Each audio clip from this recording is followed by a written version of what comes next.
Welcome to the Mental Health and You podcast.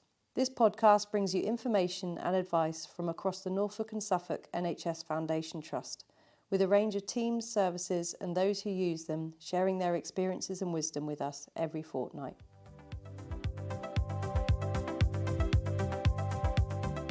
Hello and welcome to the Psychology in Schools podcast, which this month is thinking about building resilience and making the most of the summer holidays.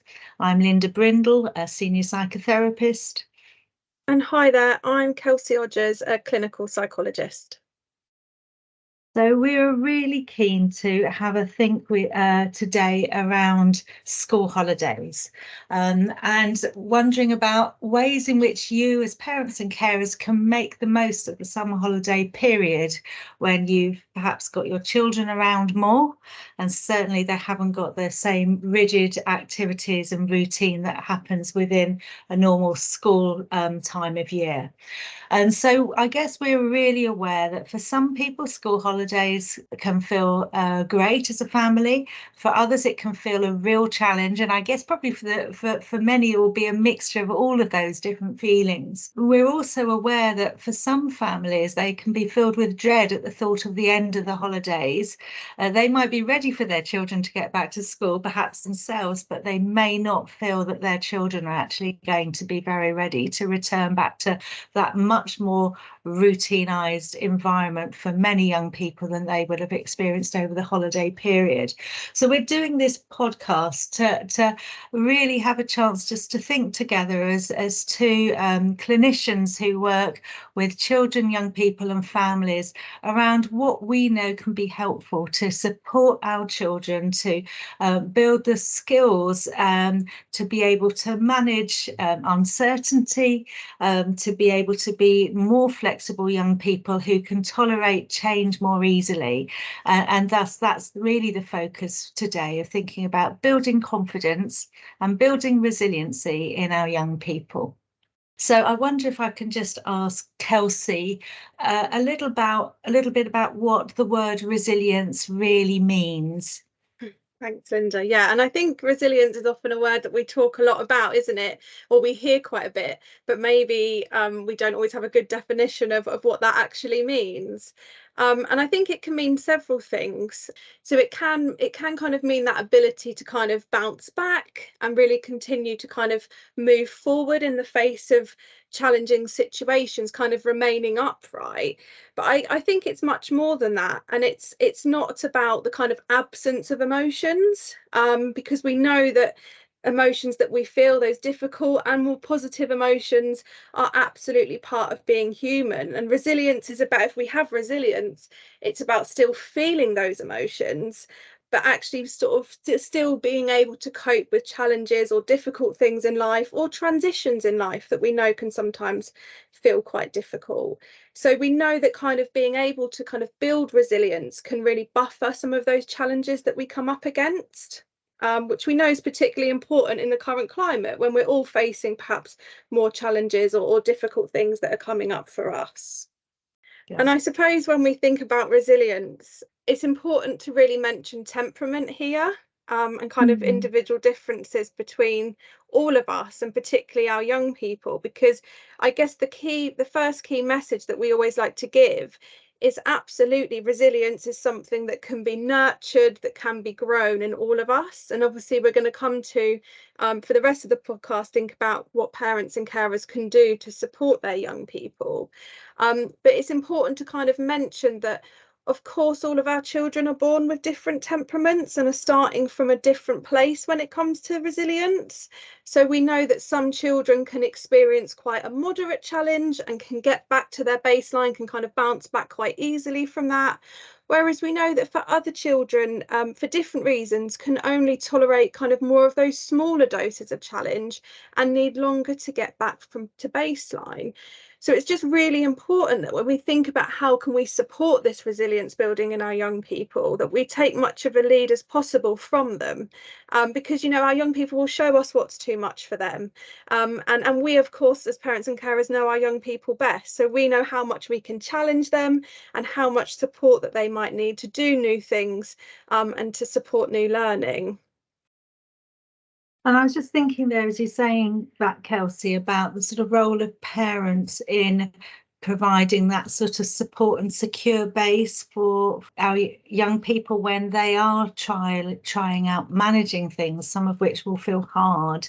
And I guess for parents and carers just listening to this, it can be really tricky to get that balance right. I imagine we might be speaking about this a bit more during our conversation today, but around being able to provide that sort of safe place for our young people to come back to, that they know that we're consistent, we're there for them, we're ready to support them to manage whatever's going on for them at that time, but also work out how do we support them to go and try and do new things, which we know is also really an important part of development, and we want to see all our young people have an opportunity to thrive. So I guess I'm mentioning that because I'm thinking this is going to be really relevant with perhaps some of the things that we're going to be going on to think about just now, that sort of that safety and security, but therefore to be able to go on and feel confident to experience new opportunities.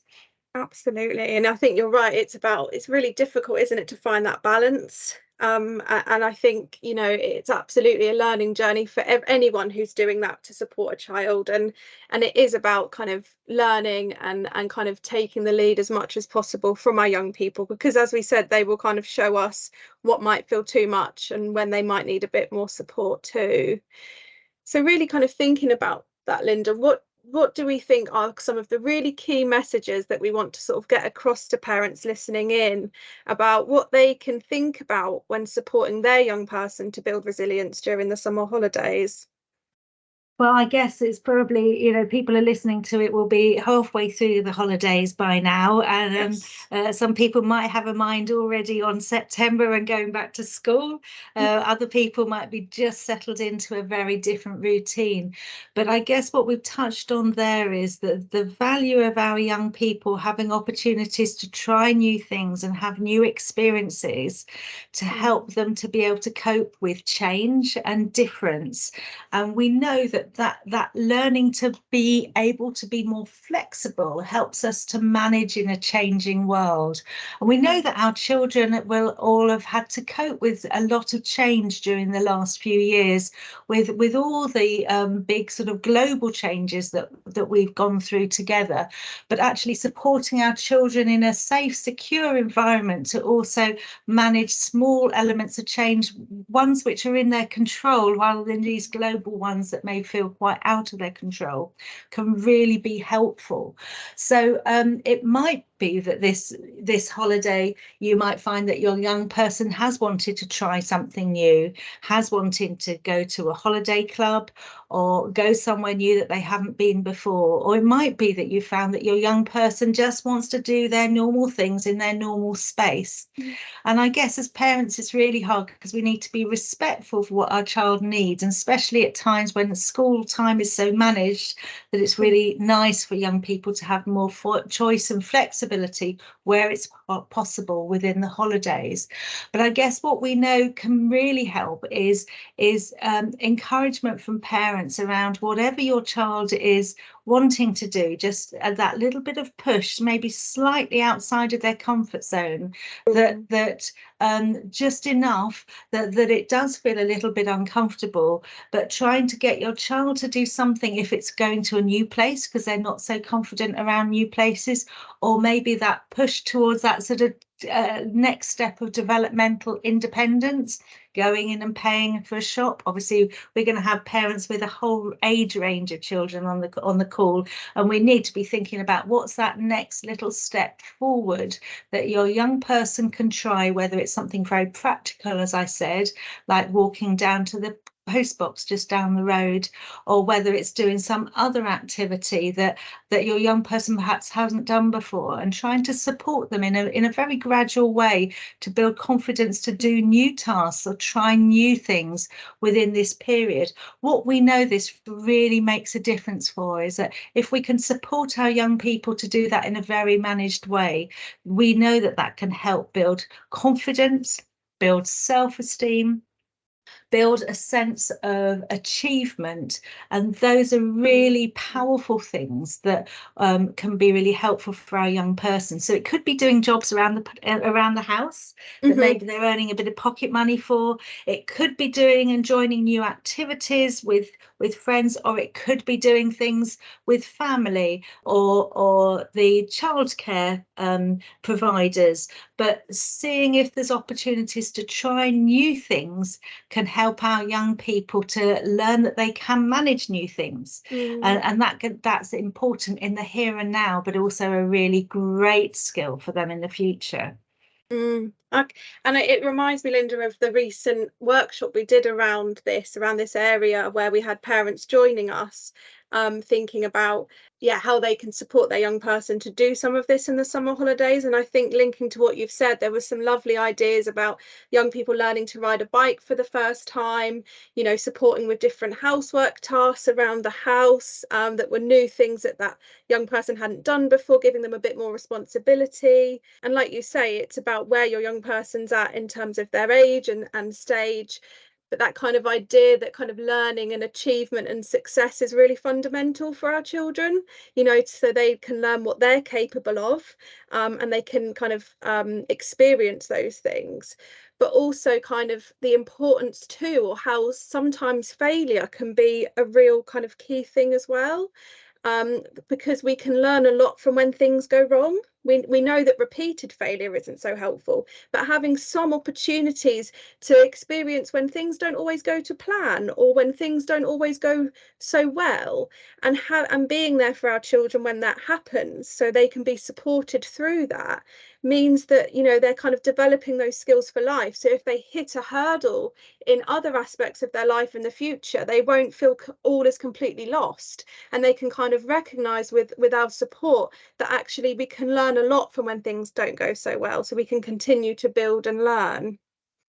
Thanks, Kelsey. I think that's so interesting to think about that value of actually learning when things don't go right. And it can be really easy for us just to sort of push those things down and forget about those bits quickly and move on. But if we have an opportunity to almost notice and understand and learn from that experience, then that gives a chance to do something different in the future and make progress. And I guess just thinking about this whole area of encouraging our young people to try new things and have new experiences. I was just thinking about what parents can specifically do beyond just that encouragement to help. What sort of words will be supportive of that learning, knowing that things might not always go to plan. Do you have any particular thoughts in mind, Kelsey, in that regard?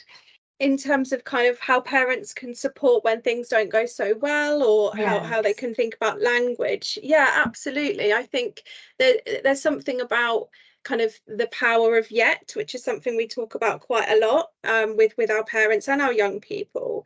And this idea, it's kind of reminding young people, you know, if they're saying something, you know, well, I can't do that, I can't go to that new sports club because that feels too much for me, or I can't yet do this specific skill or this specific activity. It's kind of just adding that word yet at the end of those sentences, you know, I can't do those things yet, really kind of shows that there's a process to it. It highlights the potential to our children. And if we think about that in terms of a marathon, you know, I can't run a marathon versus I can't run a marathon yet. And that power of that word shows us actually, you know, we can actually do things to get us to that place. And that opens a conversation up with our young people about what can we do to support you to get to what you'd like to be able to do, and where can we start with those small steps to help you to achieve that. And I think likewise, you know, if there has been something that your young person's tried and it hasn't gone so well, we can then take that as an opportunity for learning with them. You know, what was it that was difficult about that? And where might we need to go next? What can we do to support you? And really just kind of normalizing that we all have things in life that don't go well. And that's just a normal part of being human. And that's really okay. I think are really important things for us all to hold on to, and for our young people to learn and develop. Thanks, Kelsey. That's really helpful to think about. Another area that I think is really useful for for parents and carers to think about is the value of connection opportunities. Now, we know that young people will be connecting with others in school. Some may be having a lot of connections, some maybe not at all. But obviously holidays is different. And we know that, again, for some young people, they won't really necessarily want to link in or feel that there's the opportunity, perhaps because of where they live, of linking in too much with their peers. And I guess what we know is that connection is really important for us as humans. It's a very powerful experience when you feel connected to others. It brings those positive sort of neurochemicals surging around our body when we have positive emotions around relationships that we have with others. And we do know that when a young person has at least one consistent supportive relationship, they're so much more able to manage life's ups and downs. But we also know that when young people are moving towards adolescence, the importance of their peers becomes more prominent, and they start to often value their peers' sort of support more than their family. And I guess thinking of connection and thinking of support, we know that important other adults who are trusted can be really significant to have. So for your young person, especially if they're hitting adolescence and they're not so interested in what you've got to say, have a think if there's some other relationships with trusted adults that you could encourage to be fostered, so that your child is not just having to negotiate adolescence by themselves or just with the support of their peers, but also with others that are perhaps more experienced and have a broader perspective of life on adults. That can be a really helpful way to support your young person to get the support they need at that stage. I'm wondering what other things are helpful, Kelsey, when we think about connection. I think you really kind of hit the nail on the head there, Linda, when you talked about the importance of relationships in helping us manage life's up and downs. And I think when we think about that previous point we talked about trying new things and learning from when things go wrong, again, that goes back to those core relationships, doesn't it? Having that person there who we have that connection with, who we have that trust with, you know, it is so important. That's kind of the key bit there too.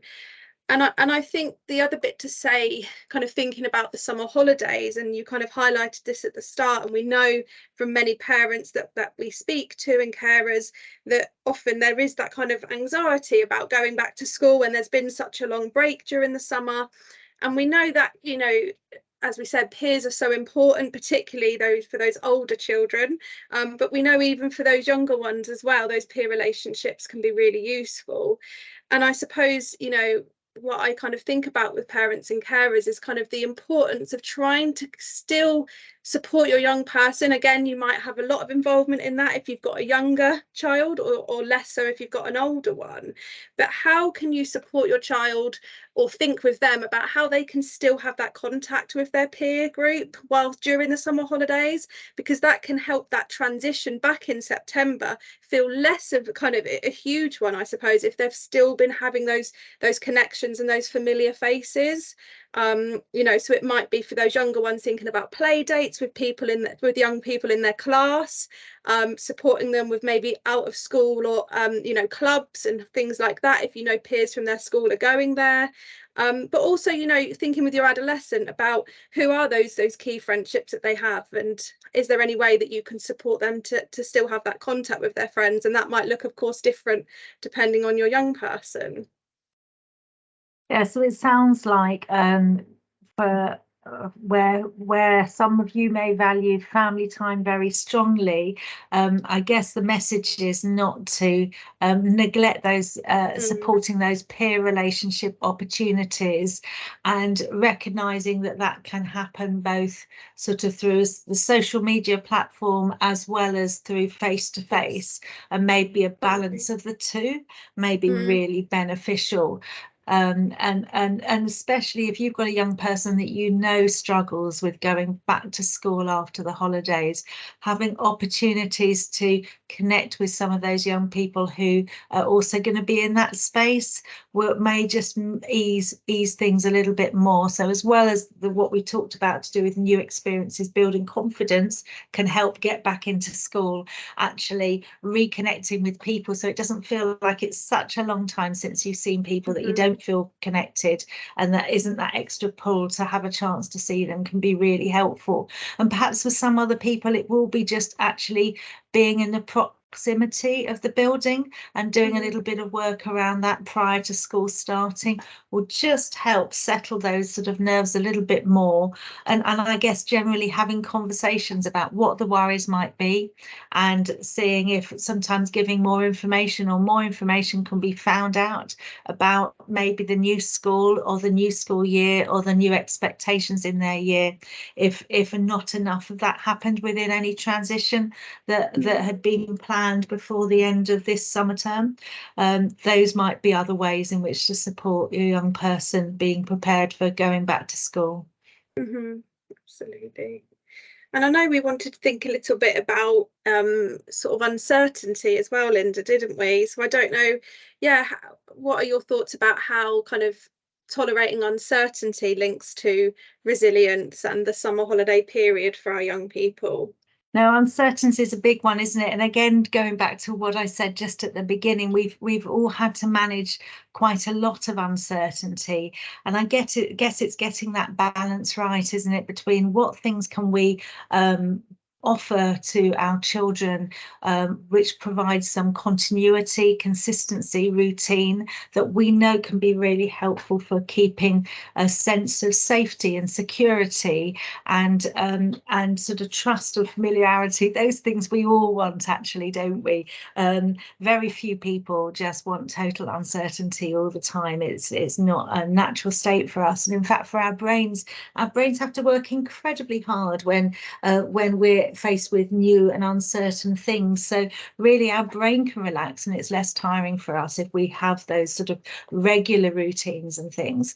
However, what we know is, as we talked earlier, life is uncertain and there are changes and unpredictable things that happen. And so whilst we know that we might feel safer and comfortable with certainty, we also know that in terms of building resiliency in our young people, having opportunities to help our young people manage situations that don't feel clear and straightforward, where they are unknown, can really make quite a difference. And I guess sometimes we think about the uncertainty in a bit of a different way. So we might not always talk about uncertainty as being difficult and hard, but I know when we've done sessions before with parents and young people, we hear about the opportunities that uncertainty can bring, that sort of excitement or surprise element that people can look forward to, things not being boring and predictable, but again there can be new opportunities. Uncertainty can also bring creativity, so there can be many good things about uncertainty. And I wonder if, just as you were talking about that, thinking about the language that parents use around things to help the young people manage new things, again in the same way, the language that we use around tolerating uncertainty, which often might also connect to those new things, can really make a difference to how our children choose to perceive it. So again, if there's an expectation of opportunity and a positive feel, our young people are more likely to take on that same sort of expectation and hope. And if there's something that there's a lot of anxiety around it, or that negativity from parents and carers, or conversations in a broader group, then we also know our young people will pick up on that, and that will influence their readiness to try out new things. So we know that uncertainty can be really hard, but we know that it can bring with it lots of opportunities. So I guess we'd encourage you just to sort of think about how can you support conversations when there is uncertainty, to help support your children to have a hopeful approach around how they can manage it. And maybe you would talk through the steps to support them in how they can manage different uncertain situations.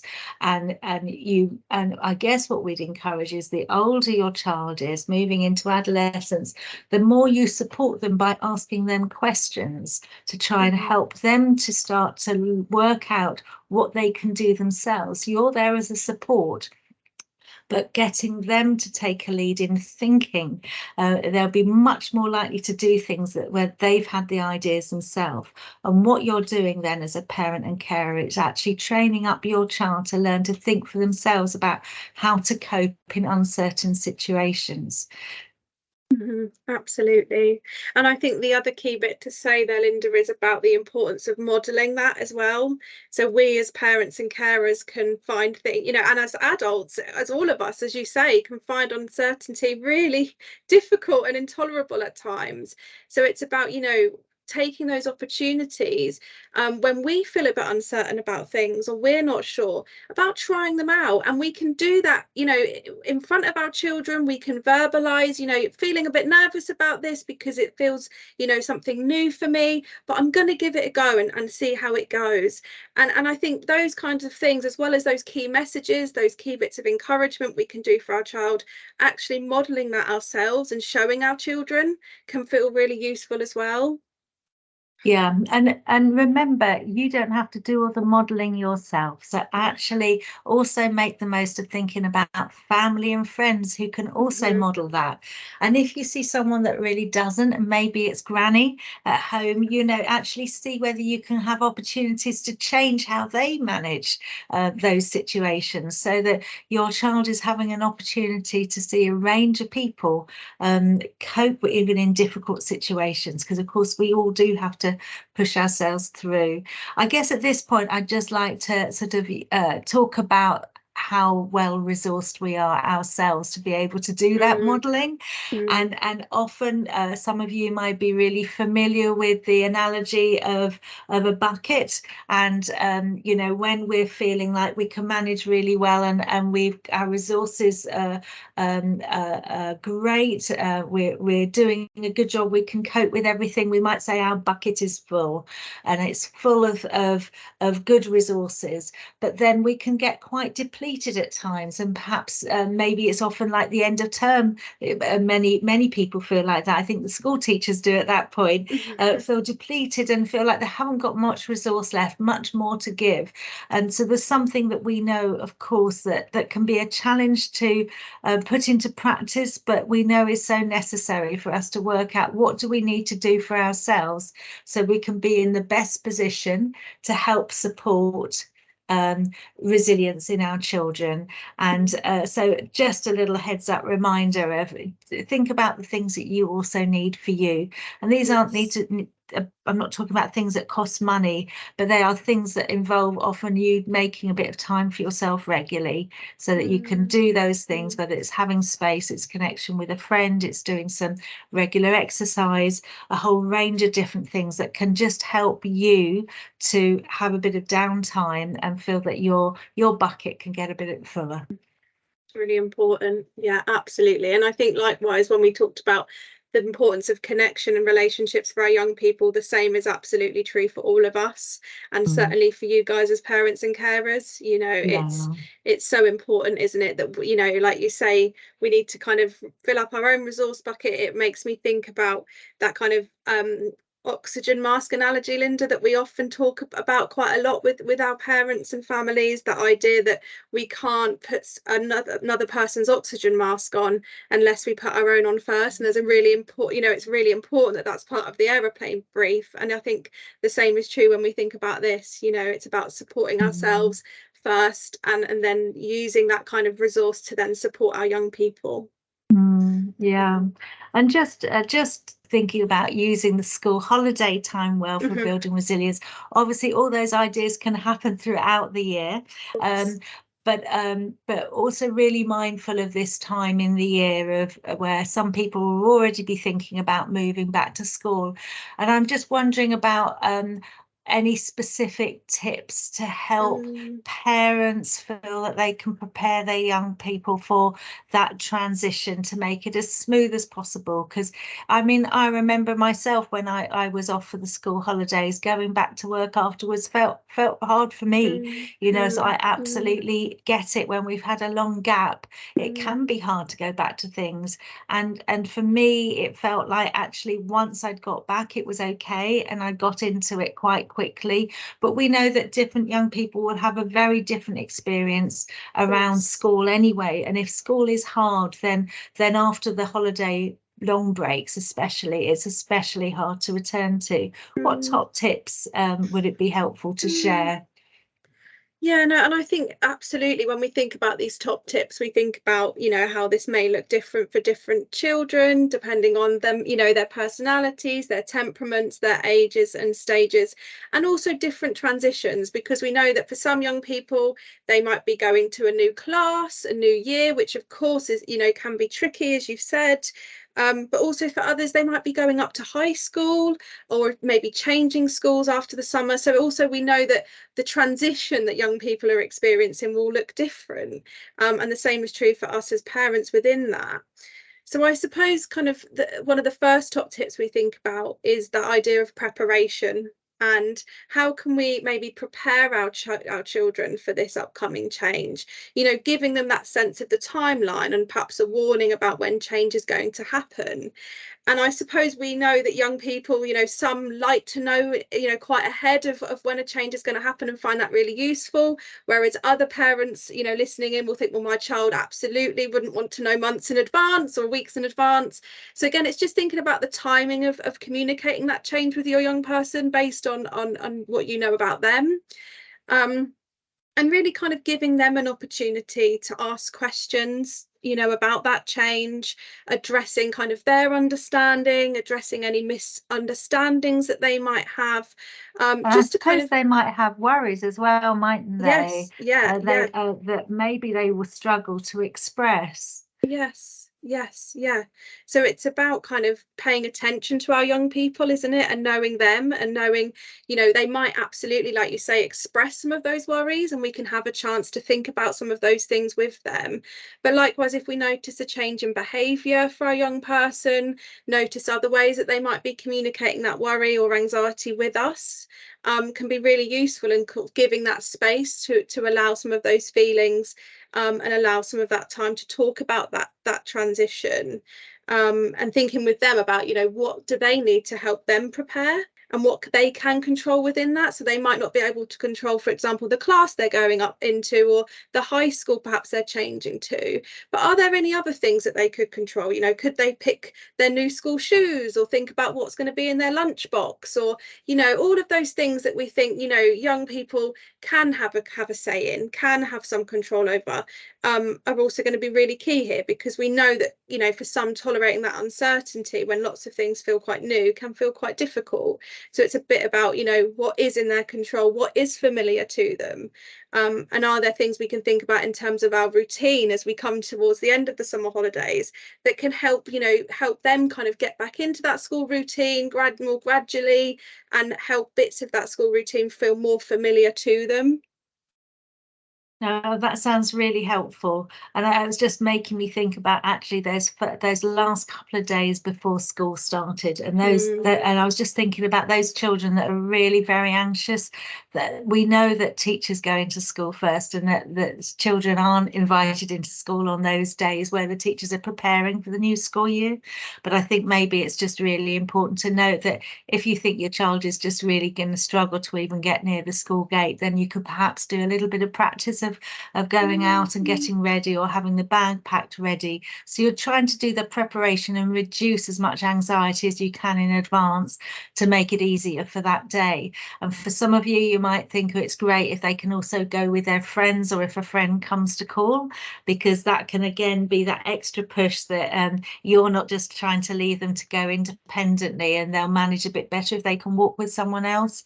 And we know this is very different for everyone, so it's hard to have specific top tips here, but I guess those are just a few thoughts that remember that if you've worked on these other areas over the summer holiday, connection, creating opportunities to try new things that will build up confidence, and those things will also help with that transition back to school. Absolutely. And we also know, of course, this is a fairly short podcast, so we wanted to also mention some of those key workshops that our team do, Linda, that speaks to some of this in more detail, that might help with specific issues that we've named and thought about. So we have some specific workshops. The first one that really links to this podcast is around building resilience and managing the next steps workshop, and that talks about some of the things we've talked about here around how we can build resilience, but also it talks about other things such as exercise and movement and sort of being in the present moment, other ways that we can support resilience building in our young people. We've also got another workshop around managing uncertainty again, and if our young people, if you're finding your young person's finding that particularly difficult, there are some other ideas within that workshop which might also be useful. And I'm thinking within that workshop, Kelsey, just to interrupt, that that has some really nice practical ideas of things that young people can do to manage their emotions when the uncertainty is feeling really difficult for them to tolerate. So how can people access those workshops? Yes, so we do workshops live throughout the school term. So we will be having some new ones in September. So for those ones, if you follow Psychology in Schools team on Eventbrite, you'll be notified of those upcoming ones.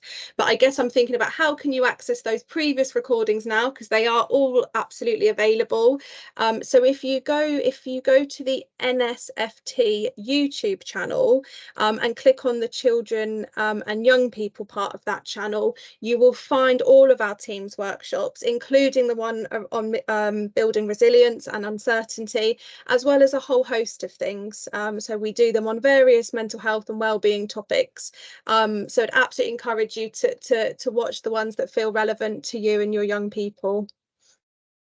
Thanks, Kelsey. Well, thanks very much for your time this afternoon, and we wish you and parents and carers all the best for the next few weeks of the holidays. And we hope that these have just given you a few ideas of things that you can work on with your young person in a informal and really fun way to learn some really good skills that are going to help them to be more flexible and cope with change, and therefore be more resilient young people. Thanks very much. Thank you, everyone.